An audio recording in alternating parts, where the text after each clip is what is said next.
Welcome, educators, parents, and scholar gamers to the Academy of Esports podcast. This is the podcast where James O'Hagan delves into topics surrounding esports and education. Esports are organized competitive video games allowing schools to redefine their athletic culture, diversify opportunities for student participation, promote physical and mental health, increase collegiate scholarship pathways, and play games. We can never forget the importance of play. The mission of the Academy of Esports is to support these ideals. The vision of the Academy of Esports is for all students to experience the fun and joy of playing competitive video games. Let's get started. Welcome everybody to the Academy of Esports podcast. I'm your host, James O'Hagan. And this week's episode, I'm going to be reviewing some of the things that have been going on with me in my life as far as esports goes, and how we're developing and growing our programs here in Racine, Wisconsin. Now, for those of you who are unaware, I am the Director of Digital and Virtual Learning for the Racine Unified School District, but I also oversee our district esports programming. And we are a district that is not, we shall say, wealthy. We currently are actually in a deficit. That's the reality of the situation, is that the school district currently has about a $2 million budget deficit. In fact, next year, we're looking at a projected deficit of somewhere between $8 and $10 million as things currently stand. It's not a healthy economic environment.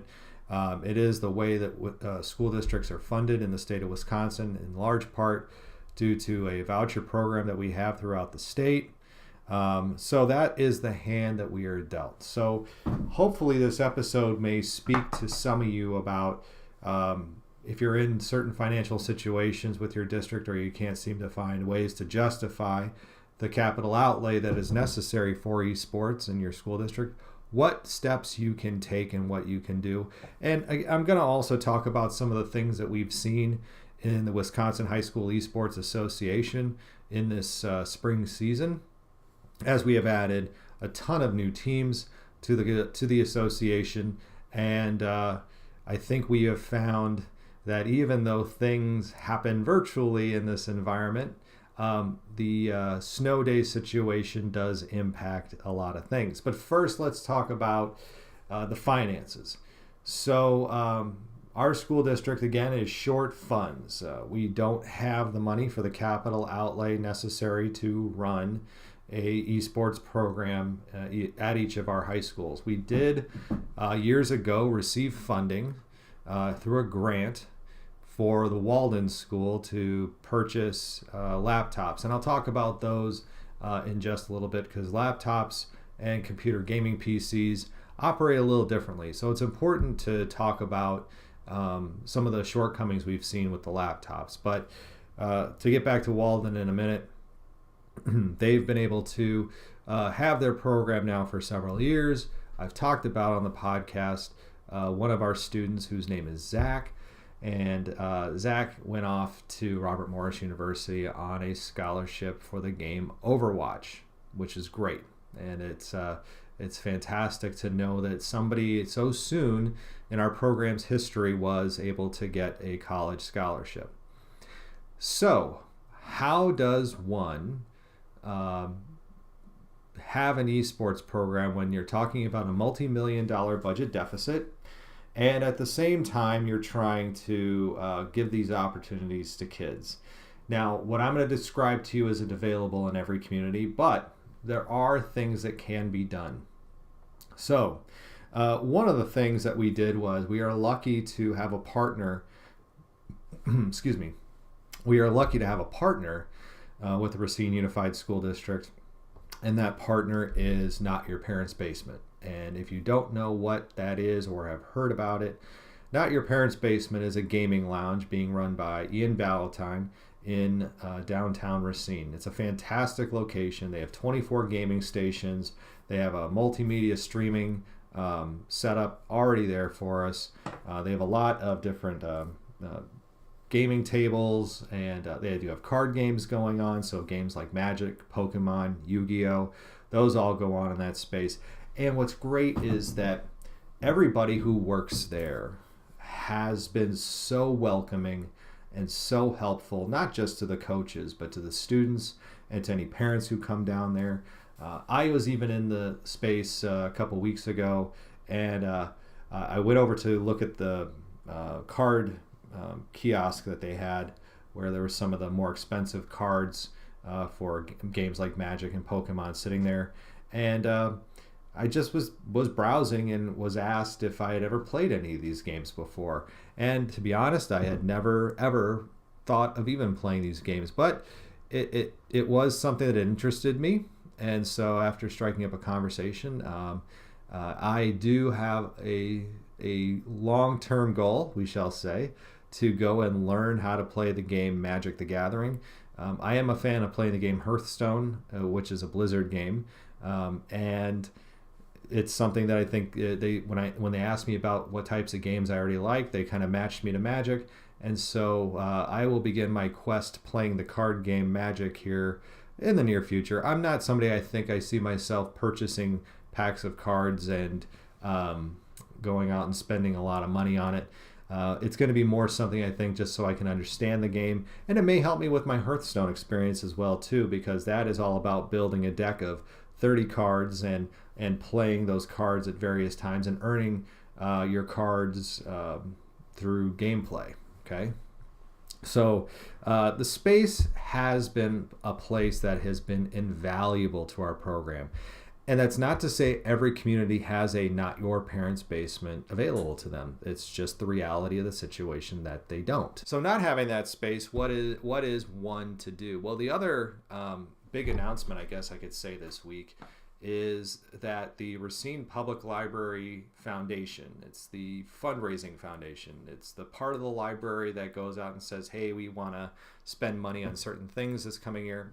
Well, the foundation, as part of one of their big purchases this year, purchased 12 gaming laptops. Yes, the Racine Public Library is going to be one of the first libraries that I'm aware of that is actually going to develop a formal esports space within the library. And I actually had a conversation with Ian yesterday. Ian's the owner of Not Your Parents' Basement, because I wanted him to understand that the library's foray into esports is going to be very different than what his foray into esports is, and how they both complement each other. It's fantastic to have the library want to be part of this, because it's going to be part of the way that we redevelop the teen space and draw teens into the library. And I spoke very passionately at the foundation meeting. I am also the library board president for the Racine Public Library, and it was a proposal that was ready to have the esports gaming laptops cut from the request from the foundation. It was actually up for proposal to cut the gaming laptops out of the proposal altogether.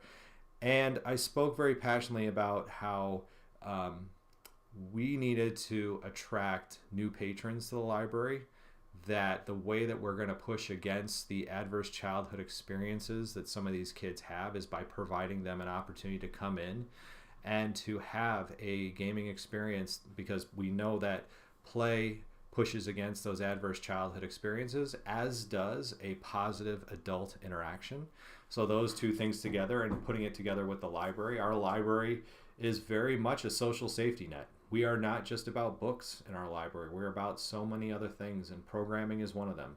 And programming to the community that needs it is also there. And I also described to the foundation board the divide that there is, not just a digital divide between rich and poor, but the access to these collegiate scholarship pathways that are now coming up that tend to skew towards PC gamers. And we know statistically that those PC gamers are going to tend to be more Asian and white.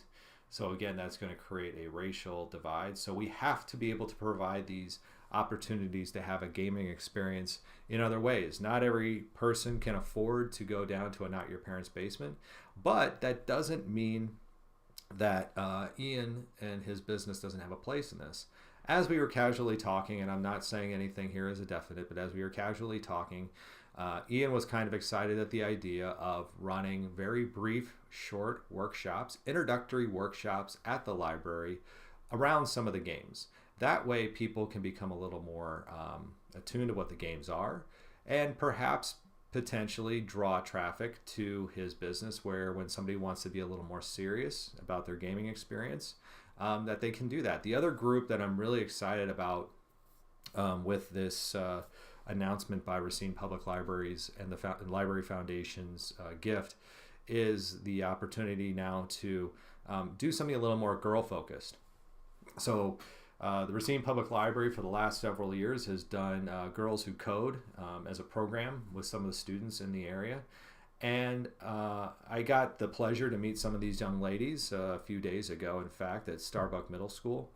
And one of the questions I asked them after we got done, after they showed off some of their games and their programming skills, was, do any of them game with other games? And they all were very much gamers. And I promoted the esports programming that we have at our high schools. But where I also see this going is, and this is a conversation, again, Ian and I shared, and I said, it's one thing to come down into not your parents' basement and want to pick up and learn to game. My daughters have no problems going down there, but there are some girls who are going to be intimidated by the environment going in there right off the bat. And so it's kind of going to be a nice thing to maybe develop a relationship between the folks who work at Not Your Parents' Basement and at the library, which can kind of be seen as neutral ground. So we're trying to find new ways to bring in students from other backgrounds into esports and through RUSD programming. So we have, probably compared to a lot of communities, we have done a lot of investment so far that allows people an opportunity to experience gaming like no other place. Whether you can pay for it or whether you can't pay for it, all of that is there. Now, as we've been growing this program in Racine, and I know I've talked a lot about on the podcast about the ideals of the scholar gamer and how we're here to redefine athletic culture and find the different collegiate scholarship pathways and connect kids into things that they've never connected in before, and the positive mental health and the positive physical health benefits and honoring play. I can't say we do all those things well yet. Okay? I want to just be clearly honest here, is that I speak of these ideals as my vision for what gaming needs to be and what esports needs to be. Again, it needs to be a pathway into something else, and if you're just focusing on the games, then you're losing out on this great opportunity to connect kids into other things.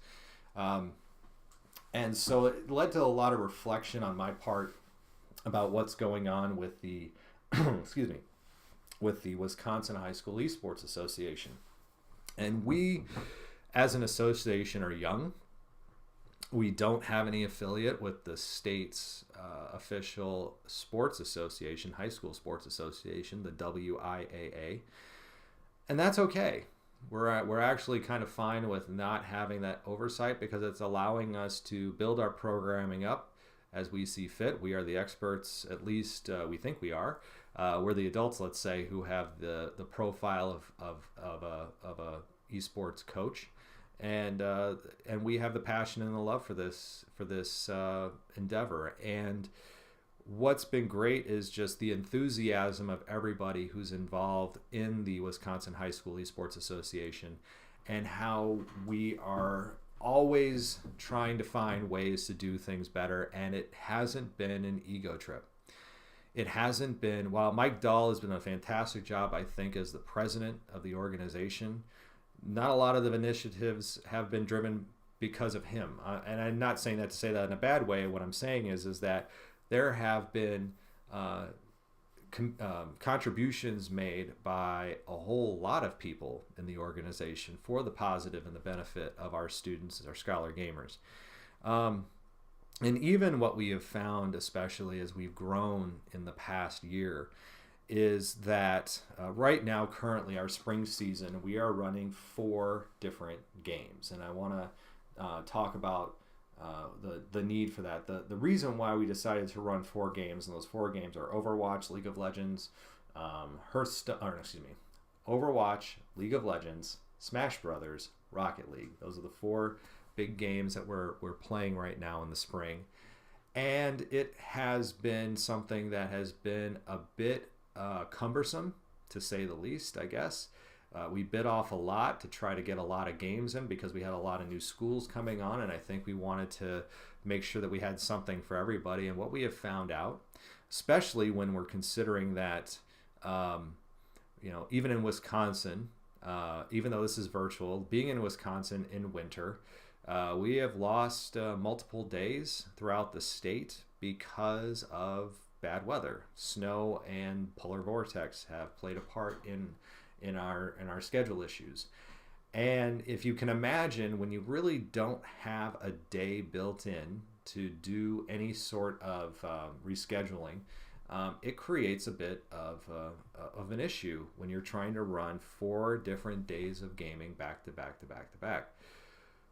So, one of the ideas that I proposed to Mike, and I think Mike's on the same page with me as well, is that we are going to probably split the year up between a very popular game and some of the smaller participatory games. So, for example, it might be in the fall we're going to do a season of League of Legends and Rocket League, and then in the spring we may do Overwatch and Smash Brothers. That is yet to be determined, but League of Legends and Overwatch are really our 2 biggest, most popular games. Smash Brothers and Rocket League have different followings, I guess you could say. But here's why it's also important that we split these things up. It isn't just because of the packed schedule that we have. Again, I've talked about the ideals of a scholar gamer in the past, and I've talked about the need to promote the physical and mental health aspects. And given the situation that I've had in Racine with the ability to fund this through a grant, some grant money that we got to get access to Not Your Parents' Basement. We're not getting it for free. We're not getting it free. For free indicates for nothing. So it's just we're not getting it free of charge. We're paying for it through this grant, but it has not allowed me to grow the program and work with the coaches to develop the full ideals of the scholar gamer. We have not been perfect around that.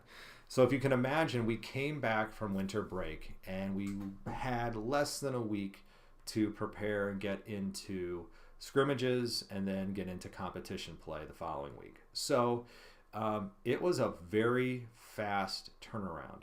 And when you've got coaches who have never done this before, we had 3 new coaches who have never done this before, you can imagine that creates a bit of a, just trying to survive, I guess you could say, a sense of just trying to keep up with everything that's happening, because we're talking about new structures, new games, kids who they may or may not have a relationship with. This isn't like football where, football culture is well established in school, so this is all new. But it was, on one hand, do we rush and get into this now and make sure that we have a culture growth already in place, so that when we look for grant funds next year to do this, because I'm very happy with the experience we've had at Not Your Parents' Basement. I don't think our league would have, our endeavor into this with the 3 new high schools would have gone nearly as well, having to try to run this by ourselves individually at each of the high schools.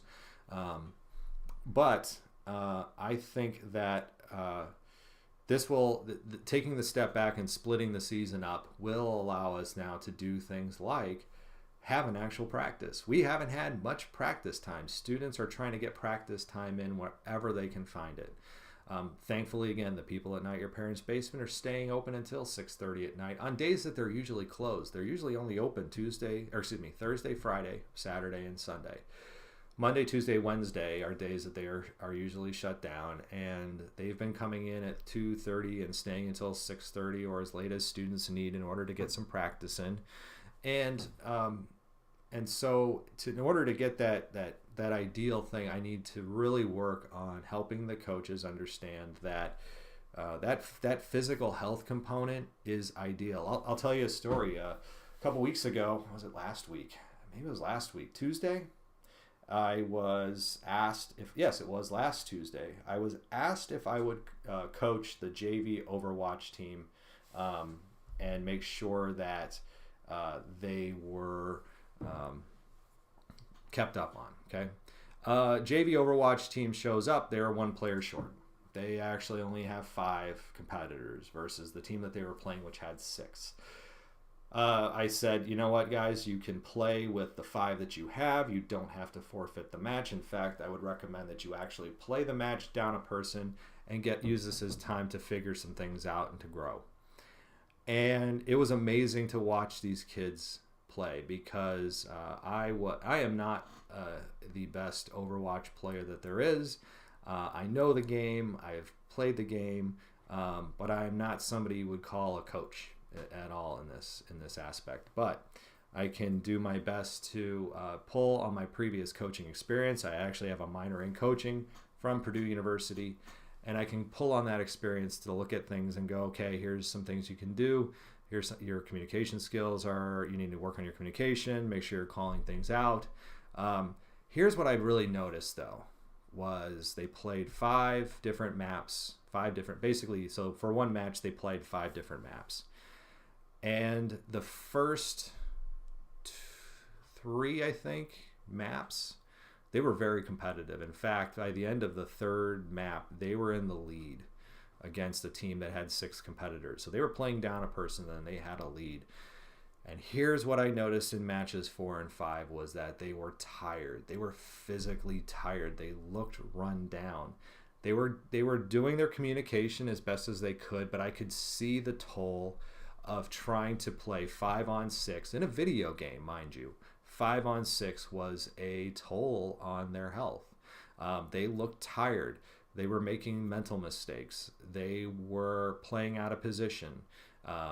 There was a lot to me that as I watched them made me realize more so than ever just how important it is to make sure that when you're talking about esports and you're a coach, that you're pushing your students to not only practice with purpose, which we're not even getting that opportunity right now, again, because it's 4 days of competition, but also take the time to get some training in, working on things like yoga, working on things like weight training, working on cardiovascular exercises, things like that. Very much needed in this environment. And in fact, I followed up with a conversation with the kids the other day. I think it was Thursday it was Thursday. I went in and talked with the kids then, and I ran into the same 5 people at Not Your Parents' Basement. And I kind of ran through some of those things with them. And then I got to the topic of sleep and talked about the importance of it. And it was like they almost laughed. They did laugh me off. There's no way to say it. The kids laughed at me when I said, make sure you're getting your 8 hours of sleep at night. You need to get that 8 hours of sleep. And the laughter came because I think I don't know what the homework schedule is for some of these kids. I need to talk to them a little bit more. But it sounds to me like, they were joking, oh, I can only get 4 hours of sleep at night or 5 hours of sleep at night. And there's a lot of education that's got to take place in all of this. So the work that we have started in the Racine Unified School District has not stopped. We are not perfect. We are trying to be as idealistic to move us towards having that scholar gamer mentality, that scholar gamer concept. And so we're working towards that. One of the other takeaways that I've had in the past week was the Walden School has gaming laptops, and it seems like a little thing to have gaming laptops. They do have a shorter life cycle than a gaming computer may have. With a gaming computer, you can always upgrade a lot of things. Laptops, you're a little more restricted. But something as simple as having access to the charger can change a lot. You may think, why would they not have access to the charger? Well, as part of our grant, we actually got a cart and put the computers in the cart and put the chargers, plug them in. And the way the cart is set up is on one side you have the access lock, which gets you into the cart for the computers, and on the other side there's another lock, and that's where all the chargers are kept. And nobody except the IT department knows that password. So The computers tend to operate at a higher performance when they're plugged in. Yes, you could go in and change those settings in Windows to do high performance on battery, but you can't do that because battery life isn't going to be that great. You're not going to get even a full match. In fact, that's one of the coaches did message me to say that they did try to play the matches without having some of the laptops plugged in, and they only made it about 45 minutes. So we know that we have to do some certain things to fix that, to make sure that is going forward is not going to hinder our esports team, our first esports team that we have had in the school district. And so that's just something else that we have to work for and tweak for the future. But the future of esports in Racine Unified is bright. The recent announcement by Marquette University to go full in on varsity level esports, the first major Division I school to say we are going to do this at a collegiate level, at a varsity collegiate level, not at a club level, is tremendous. So we are sitting right between the first school that decided to offer scholarships to kids for games. That's Robert Morris University in Chicago. And to the north of us, we have Marquette University, which is going to be the first major Division I school to have esports available. So we are in a hotbed area for gaming. And to have also the Milwaukee Bucks have their team, to have our public library have now made the investment in esports, to have a private gaming lounge in town making an investment in esports, and us. And I can't thank them enough for all the work that they have done. Joe and Ian and Josh and Dane, they've all done fantastic. And then, of course, our school district, which has dedicated coaches like Travis Witt and Shane Cadella and John Christian and Greg Smith. Those guys, those coaches, and the athletic directors as well, too, have all pitched in to make this a fantastic professional experience. In fact, to make it even more top-notch, again, dollars are very limited. Adam King and Joe Wendt, the athletic directors at Case High School and Horlick High School, respectively, have gone out and found sponsors and funds to purchase game jerseys, esports jerseys, for our participants. I know Joe Miller over at Park High School is working on that as well. I know that John Christian and Principal Rob Kreil at Walden are working on that as well too on their end for the Walden School. And my hope is this: I want to have a set of 4 jerseys of our esports teams, and I want to be able to put them up in my office and look at those every day and smile, because nothing has been perfect. This has been an absolute labor of love. This has been something that I have, again, if you've listened to the podcast, you know how passionate I am about this topic, how right I feel that this is for kids, how good I feel that this is for students. And it is something that I look forward to doing every day, as well as the work that I do at Racine Unified. But this is a labor of love that has grown fruit, and I'm grateful to have this opportunity to do this with these great kids, these great coaches, these great athletic directors, and the support of the community to get this done. So that will do it for this week on the Academy of Esports. I've been your host, James O'Hagan. You may follow me on Twitter at Jim O'Hagan. That's spelled at JIMOHAGAN, and through the Academy of Esports account at TAO Esports. That's spelled at TAOESPORTS. It's a great way to get the latest blog posts, podcast episodes, and news coming out of esports and education. And remember, you can continue your engagement by going to www.taoesports.com.